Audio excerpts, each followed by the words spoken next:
Hi everyone, welcome back to another video from Apps Academy. In this tutorial, we are going to be learning how to unblock someone on Spotify. If you have previously blocked someone on Spotify and you want to unblock them, follow these steps.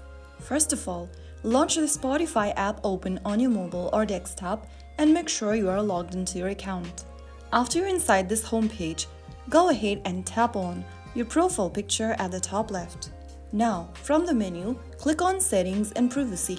Click on Privacy and Social under Settings and then scroll down until you find the Blocked Users button and tap on it. The people that you've blocked will be listed on this page.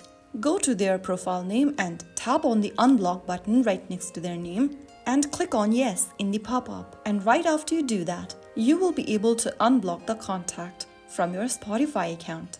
After unblocking, you can follow them again if you want to see their playlist and updates. So that's how you easily unblock someone on Spotify. If this guide was helpful, like, share and subscribe for more Spotify tips.